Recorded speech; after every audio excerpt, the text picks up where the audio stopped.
everyone, welcome once again to your own YouTube channel Kamal academic coach. दोस्तों, आप सभी के शानदार रिस्पांस को देखते हुए हमारे टीचर्स का मनोबल बहुत ऊपर हो चुका है और जो आपके बच्चों की परफॉर्मेंस थी उसके बेस पे हमें दोबारा बहुत सारे कॉल्स और मैसेजेस मिल रहे थे कि और वीडियोस बनाइए बच्चों के लिए, क्योंकि उनकी परफॉर्मेंस बहुत अच्छी है। तो उसको देखते हुए हमारे टीचर्स बहुत बहुत बहुत एनकरेज फील कर रहे हैं और वो आपके लिए नेक्स्ट सेमेस्टर में भी वीडियोस आज से बनाना उन्होंने शुरू कर दिया है। तो देखिए आज बच्चे हमारे क्या सीखने वाले हैं, आइए। हेलो स्टूडेंट्स, आज हम एक मोटिवेशनल स्टोरी सुनेंगे and the story name is the man who never quit. मतलब वो आदमी जो कभी क्विट ना करे या हार ना माने। ये स्टोरी एक ऐसे पर्सन की है जिसने अपनी लाइफ में कभी भी हार नहीं मानी। बहुत सारे अप डाउन्स आए लेकिन उसने कभी भी हार नहीं मानी। ये एक इंस्पायरिंग स्टोरी है, मोटिवेशनल स्टोरी है अली बाबा ग्रुप के फाउंडर के बारे में, जिसका नेम है जैक मा। ये स्टोरी इस बारे में है कि कैसे वो पॉवर्टी को बीट करता है या हराता है, फेलियर को हराता है और एडवर्टिजिटी को हराता है। एडवर्टिजी होता है कठिनाइयाँ, जो भी प्रॉब्लम्स होती हैं उसने उसको भी फेस किया, उसे हराया। और यही सब बातें इस स्टोरी को एक्स्ट्रॉर्डनरी बनाती हैं। और इन सबको हराकर वो दुनिया का रिचेस्ट पीपल मतलब अमीर लोगों की कैटेगरी में आ जाता है। तो ये स्टोरी जो है बेसिकली उसके स्ट्रगल पर है। तो अब स्टोरी को स्टार्ट करते हैं। अब 15 अक्टूबर 1964 की बात है। एक पुअर फैमिली थी हंगजाऊ, जो कि एक चाइना का शहर का नाम है। वहाँ एक बेबी हुआ, लड़का हुआ और उसे नेम दिया गया मा युन। किसी को नहीं पता था कि इस छोटे से बच्चे के हाथ में, उसकी मुट्ठी में एक बहुत बड़ा फ्यूचर है। मायून का चाइल्डहुड, उसका बचपन इतना इजी नहीं था। उसके पेरेंट्स के पास ज़्यादा पैसे नहीं थे और वो बीच का चाइल्ड था। मतलब उसका एक बड़ा भाई भी था और उसकी एक छोटी बहन थी और वो बीच का था। वो बिना लग्जरीज लाइफ को जिए ग्रो कराए वो। उसके स्कूल के क्लासमेट सब लोग उसे चिढ़ाया करते थे, तंग किया करते थे, धमकियाँ देते थे उसे, क्योंकि वो बहुत थिन था। लेकिन भले ही उसके पास फिजिकल स्ट्रेंथ की कमी हो, लेकिन वो हमेशा करेक्टर की स्ट्रेंथ दिखाता था, जिससे जो और भी बॉयज़ थे वो उसे डरा करते थे। इससे उसकी मेंटल स्ट्रेंथ बहुत बढ़ गई और ये चीज़ उसकी यंग एज में डेवलप हो गई, जो कि फ्यूचर में सक्सेस गेन करने के लिए काम आता है, सबकी अगेंस्ट, हर प्रॉब्लम्स के अगेंस्ट।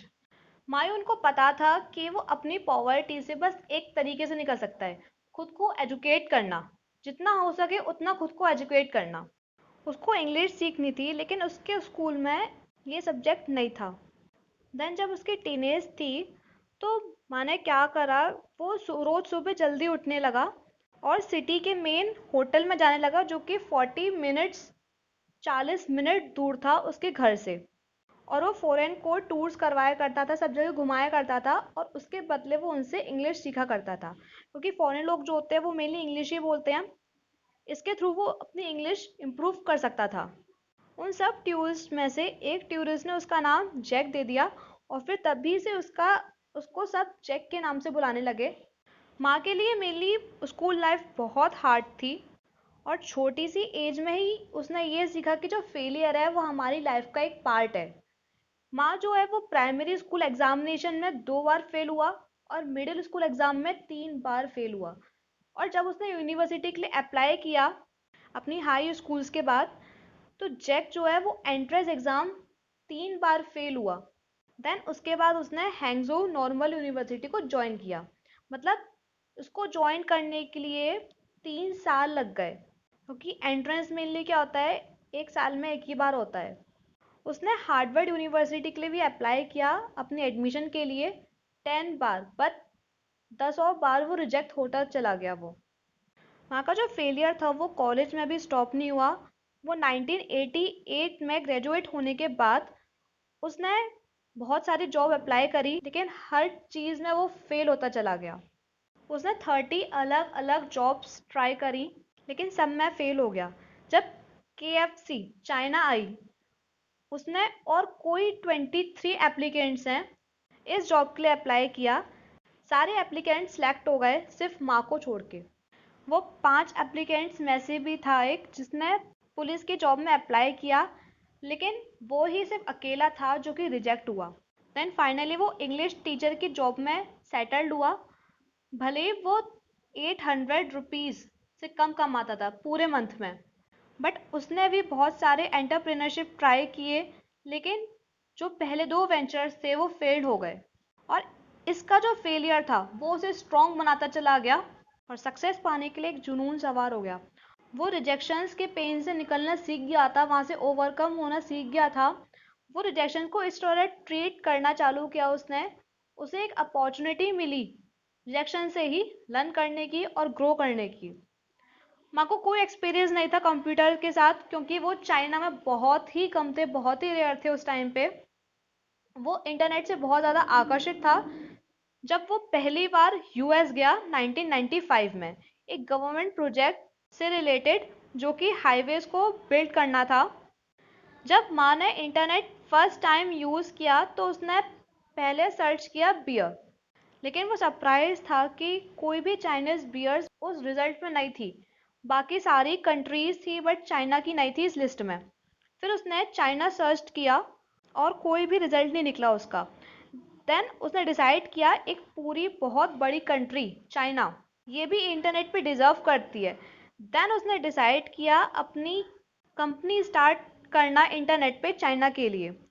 देन 4 साल बाद उसने अपने 17 फ्रेंड्स को इकट्ठा किया अपार्टमेंट में अपने घर में, और उनको कन्वे किया उसके प्रोजेक्ट पे इन्वेस्ट करने के लिए, जो कि एक ऑनलाइन मार्केट प्लेस था, और उसका उसने नाम दिया अलीबाबा।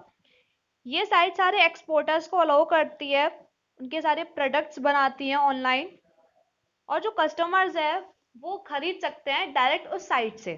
ये बहुत अच्छा आइडिया था, बट एक सबसे बड़ा चैलेंज ये था चाइना के पीपल के बीच में एक ट्रस्ट बनाना, कि जो ऑनलाइन पेमेंट है या कोई भी पैकेज ट्रांसफर है वो फेथफुल है, मतलब भरोसेमंद है वो सब। तो कंपनी ने छोटे से स्टार्ट की, अपने अपार्टमेंट से एक कोई भी सिंगल पेन इन्वेस्ट किए। जैसे बाहर से लोग आते हैं वो पैसे खर्च करते हैं, लेकिन यहाँ इसने मिलके और इसके सब दोस्त ने खर्च किया था, बाहर से ऐसा कोई नहीं था। देन बाद में अलीबाबा यानी कि जो ऑनलाइन उसकी साइट थी इतनी बढ़ गई कि सॉफ्ट बैंक से उसको $20 मिलियन मिले, और 5 मिलियन गोल्डमैन सैक्स से मिले थे 1999 में।